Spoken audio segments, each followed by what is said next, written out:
に線路、急に線路、ここにね踏切があるってことは、おお、あ、すごい、トンネルだ。トンネルのところの信号なんだ。すごい。どうもこんにちは、鈴川彩子です。本日はですね、こちら栃木県日光市にあります、渡良瀬渓谷鉄道さんの間藤駅に来ております。こちら一番端っこですね、渡良瀬渓谷鉄道さんの、桐生駅とこの間藤駅がそれぞれね、端っこにありますが、今後ろに車両もいますね。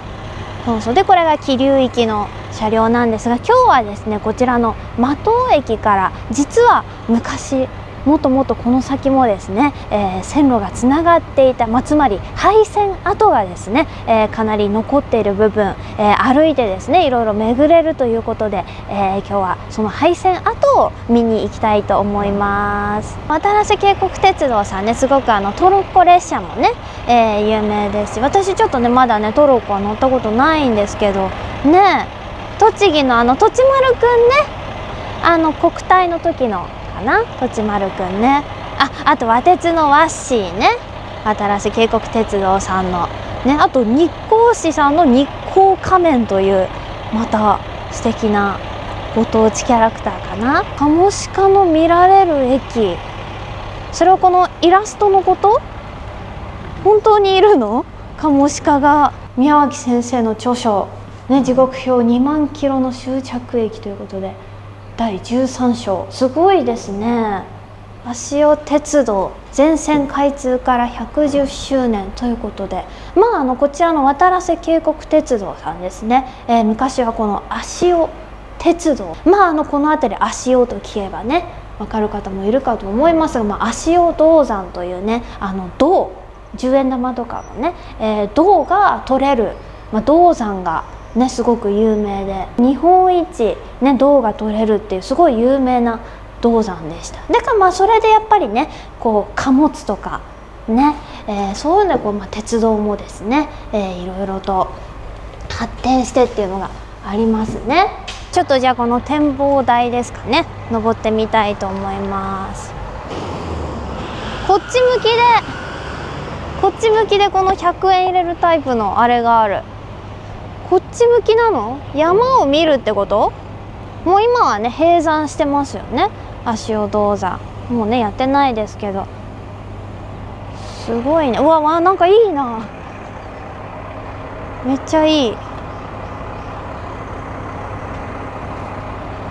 ぱり架線がない、すごいすっきりと、よりこの自然が溶け込むというかね、鉄道の車両とともになんかまた一つの景色みたいな。いいね。あっちのなんか上はあるのか、あれは違うのかな。まもなく発車します。お、本当だ、ベルとかなんない静かだ。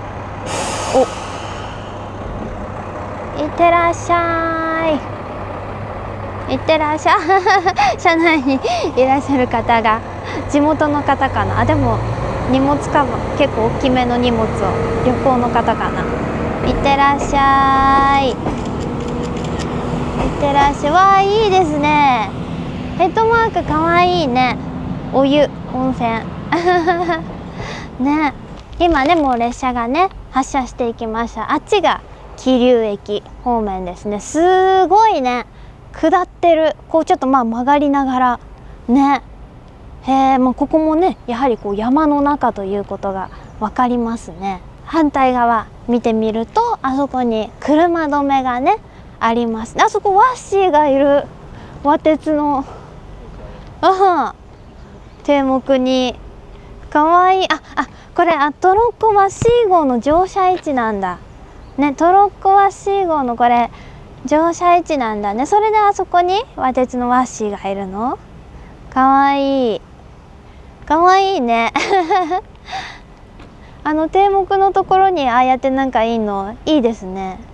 これから先はもう車止めで行けないようになってますが、あの先に昔はね線路がまだまだつながっていたということで、あっちの方にですね、向かって進んでいきたいと思います。足尾街歩きが地域案内ということでね、駅の目の前にありまして、まあ今ここですね、現在地間藤駅、ちょっとグレーみたいなこの線、じゃらんじゃんじゃんじゃんじゃん、廃線区間ということで、もうしっかり書いてある地図に。でそうそうそう、この製錬所とかねあったんですよ、ここにこの駅が。まあ、こういうのやっぱ銅山のね近くにありますから、すごいね。でこういうのがまだ見れるのかなね。足尾町って書いてありますね、上ね、街灯のところ。いいね。お、バス停だ。下的日光市営バスさんですね。へえ。JR 日光も行くの？清滝。さあ時刻はまあ意外とあるの。すごい、現金の他にペイペイと D 払いが使えるんだ。すごく便利。北部の玄関口だって。わずかに農業が営まれていただけであったが、足尾銅山の再開発に飛躍的な発展を遂げるに至り、この辺りもね一大商業地となっていた。駅があるじゃん。ちょっと上になんか線路みたいなところ。そうだね、あの上のところね。そっちから行くんだ。ほら、ああ、確かに。これその前に分岐があった。ああ、なるほどね。だからちょっと上なんだ。なんか駅あったもんね、なんかね、タイヤ積んであったところね。だからまあこの先って言いましたけども、本当はもうちょっとこっちだったんだね、貨物専用線はね。なるほどなるほど。お店がさ、で全部もうこう何屋みたいな、菓子小売りとかさ、飲食とかね、理髪とか、あとまあその宿とかね、米とか酒、乾物、うどん、いいね。へえ、すごい。だからやっぱこう鉄道が開通してね、よりこの集落としてねかなり大きなものになっていったと。上野平だって。これなんか観光のあれで行っていい感じかな。これもしかしてこれじゃん。すごっ。ほらだってなんかちょっと下の3の1みたいなさね、番号ついてるもんね。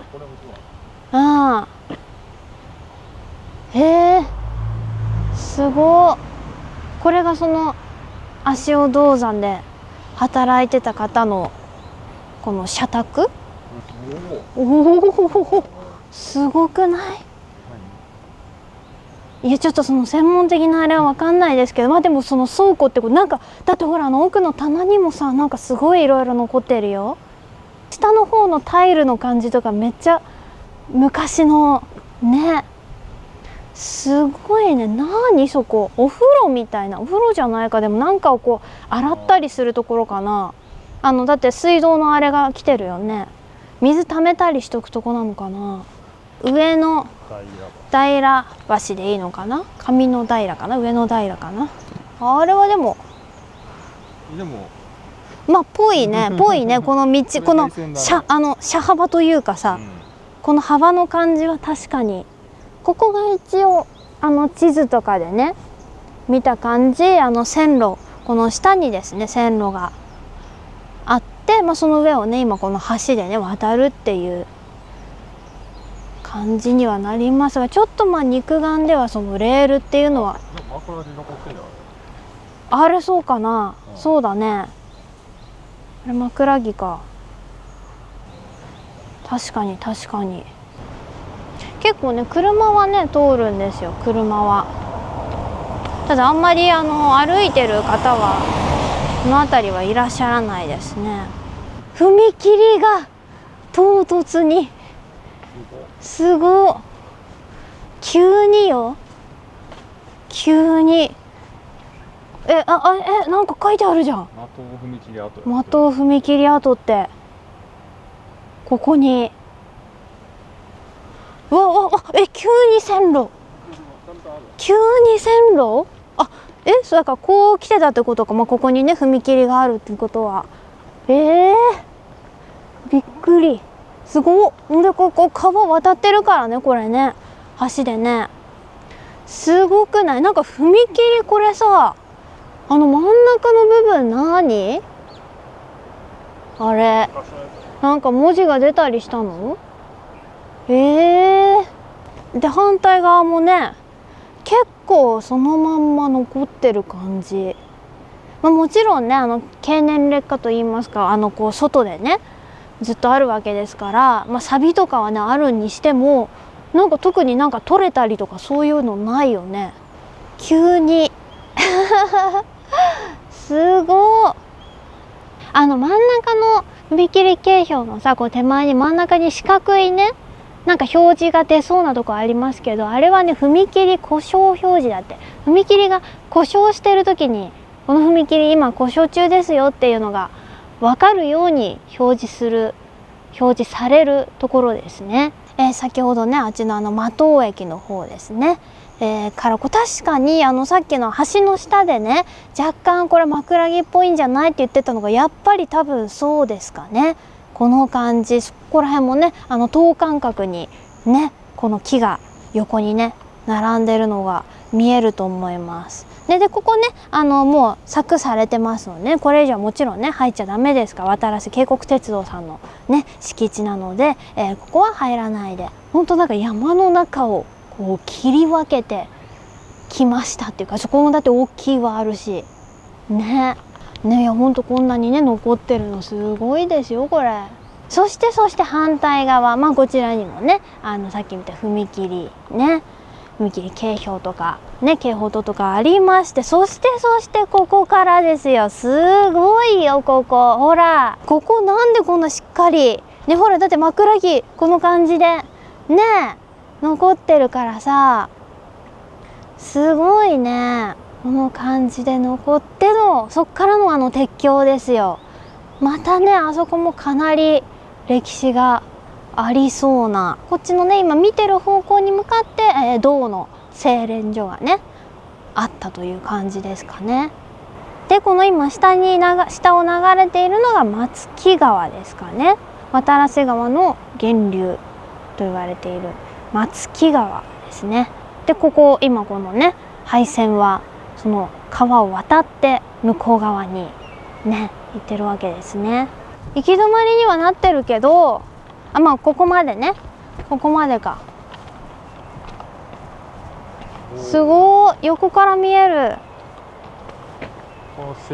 すごいね。この柵の中はもう鉱山のね施設ですと、一般の方の立ち入りをお断りしますと。すごい。ここがだから、でもなんかそこの橋新しくない？この歩道の、ね、あっちの鉄道橋はすごい古いね、歴史を感じますけど、なんかこの今私たちは目の前にあるのはなんか新しい感じがするね。でも土台の石の部分というか、あそこ見たらちょっとやっぱ古そうかな。あそこの目の前にね今見えてるこの人が通るね、歩いて通るのは的尾橋ですかね。的駅の的尾橋。あ、そうじゃんこれ。あ、違う、発電所跡だった。水力発電。なんかさ、この辺りってさ、お金見つかったよね。なんか和同開人みたいなさ、なんかそっち見てみてた。なんかあったよね。この足それじゃない？違う？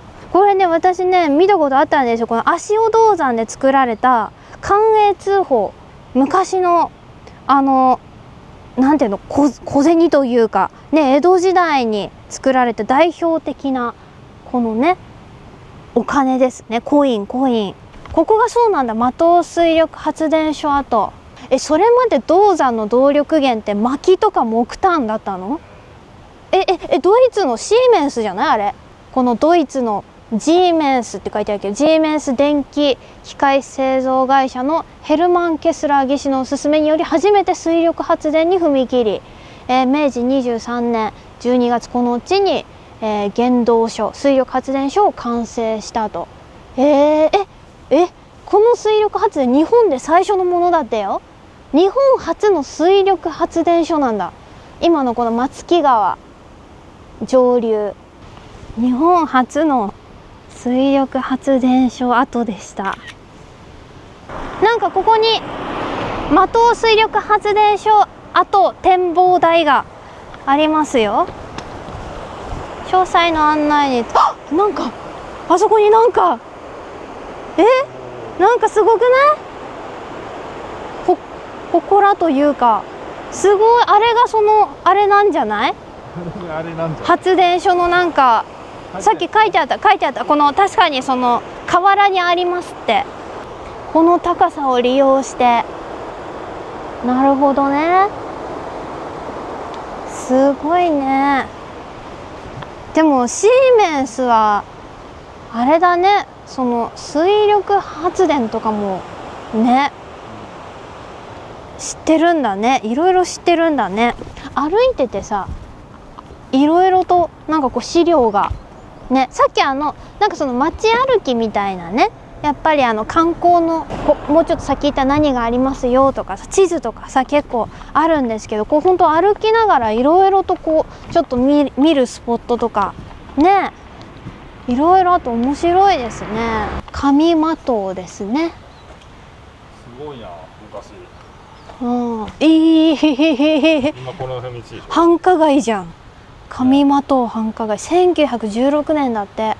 最盛期の大正5年の人口は38,428人で、宇都宮市に次ぐ市勢が期待されたが、ついえてしまったと。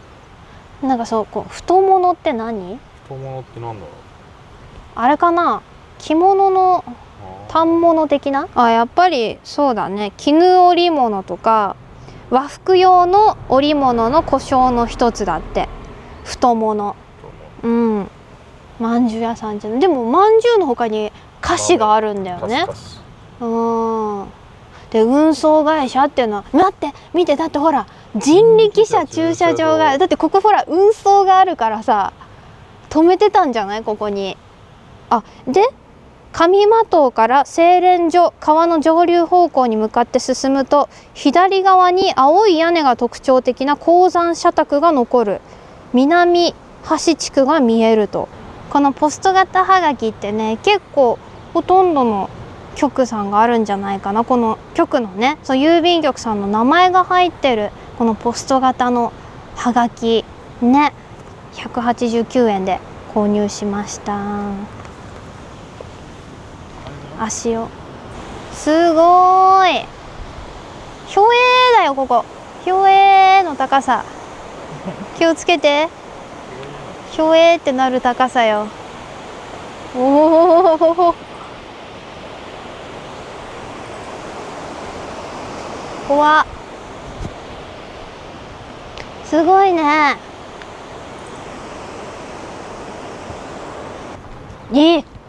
足尾銅山学校跡だって。待って、腕木式のある。びっくりした。なんか今赤い旗かと思ったら、あれ腕木式の信号じゃない？あそこ。今日メガネかけててよかった。すっごい見えるわ。南京、待って違うじゃん、南京じゃん。南京じゃん。江戸時代の南京は銅山の発見された本山への通路であったが、その後松木川に小橋しかなかったので、上流に直橋、ただ焼けてしまいました。その後に日本初期の道路鉄橋だってよ、古川橋。で下流にこの南京加計社宅八島。だってこれ社宅だ。さっきの説明にあった社宅だ、これが。なるほどなるほど。これですね、この青い屋根のって。確かに確かに。ちょっとね見えないですけど、この今上のところ、ここが線路ですね。廃線跡ね。でどんどんあっちまだまだ右の方につながっていくと。それでさっき見えたあれじゃない？信号のところにつながるんじゃない？すごっ、そこ残ってる。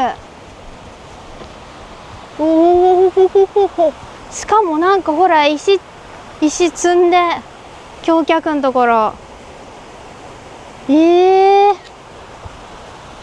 さあ、あそこに見えてきましたよ。上のところ、やっぱりこの上がね、線路でね、上にありますよ。すごい。なんかでも綺麗じゃない？あ赤々しいね腕景色。もうちょっとこの近くに行ったらもっと結構ね草がね元気に成長しているので。おー、あ、すごい、トンネルだ。トンネルのところの信号なんだ。すごい。レンガの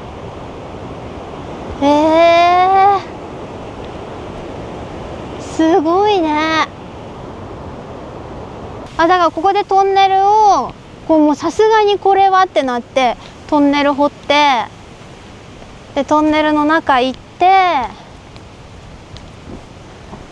でトンネル出ます。こっち側は信号ないのか。出口あった。あそこすごい、あそこすごい近くで見れるんじゃない？であそこがさ製錬所じゃない？銅の。そうじゃない？なんかもしかして多分看板はあると思う。もしそうだったら。ほらだって線路があそこにつながってるもん。あそこ駅だったんじゃない？明日通れるじゃん。なんか書いてある。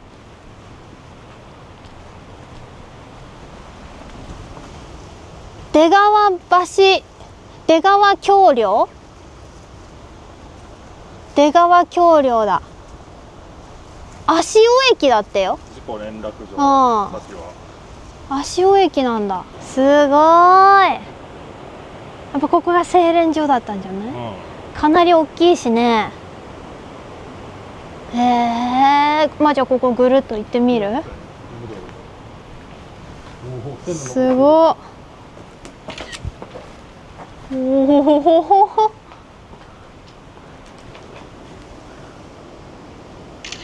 何年なの大体これは。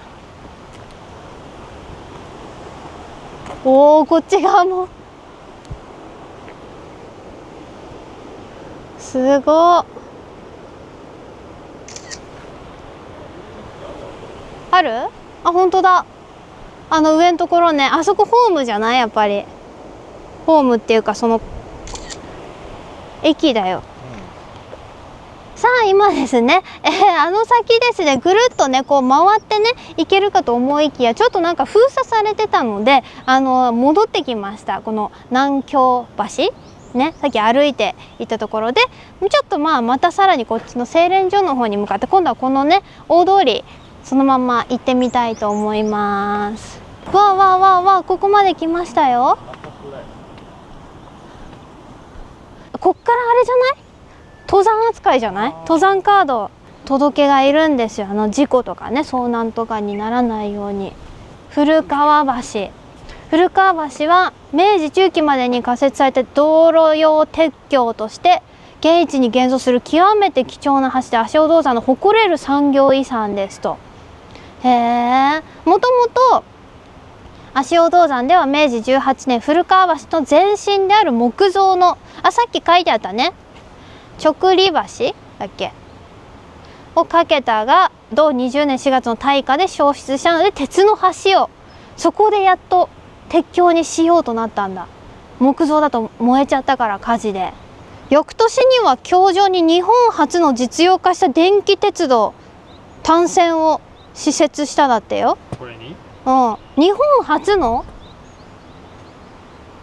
電気鉄道過去単線だから、電車の線路、だから鉄道橋としてもなっと。あれがだってあそこ見て、ほらいかにもなんか貨物のさ、貨物っていうかあそこ駅ね、ヤードじゃない？ね、感じ、大煙突みたいな、なんか地図かなんかに書いてあったよね。あれじゃない？そのまんま残ってんのすごいね。そうそう、なんかさ、いやしかもさ、こうやってちゃんと残そうとね、柵つけたりとかさして残してるのもあるし、なんかもうほんとそのまんま逆に本当に何もしてませんよみたいな残し方を結構さ、もしかしたらねいろいろ管理されてるのかもしれないですけど、なんかすごいわ。だからレールあるじゃん。本当だ、レールあるわ。すごい。これがだからってことは架線もある？これ河川かな。そうかな。そうじゃない？さっきの上に見たさ、一回向こう側に行った時に見たね、製錬所につながってる線路はここもっとこのアーチだったんだね。ね、今はねもう下のレール部分しかありませんでしたけど、昔はこうアーチだったんだ。全然さ、今見るとさ、本当に山、緑豊かな山だけど全然ないね、この時代ね。単純にその銅山として普通にね動いてたっていうのもあるし、やっぱり少なからずこの工場から出るさ煙とかね、それこそ公害っていうのもあったんですかね。橋、古川橋渡って、ここさっきの鉄道のね残ってた廃線ので、これも今もねだってこの感じじゃん。この3つのこのタンク123って書いてあるけど、これね見えてます、あそこにね。すごい。でここら辺見て、この辺りよね。今でもねこう建物は結構あるっちゃあるけどさ、やっぱりこのにぎわいの感じ。さあということで、本日はですねこちら栃木県日光市にあります渡良瀬渓谷鉄道さんの、今こうね足尾銅山周りといいますか、元足尾線、元足尾鉄道さんの廃線跡をですね、歩いて巡ってみました。鉄道の廃線跡っていうことで歩いてみましたけど、さっきも言ったようにですね、すごくこの足尾銅山のですねこの歴史だったりとか、歩いていてもパネルだったりとか、あと実際にね建物とかがいろいろ残っていて、その当時のね、様子だったり、いろいろですね知ることができて、とてもお勉強になりました。鉄道としてもすごいこう日本で初のこう実用化した電気鉄道のね単線がこの橋の上にね、古川橋の上にかけられたよっていうのだったりとか、あとあっちのね、専用線貨物線とかではですね、いろいろまだ腕木式の信号機が残ってたりとか、あとやはり私の大好きな踏切が残ってたりとかですね、すごく歩いてて楽しい廃線跡でした。ということで、足尾銅山付近の廃線跡などいろいろ見てきたでした。ありがとうございます。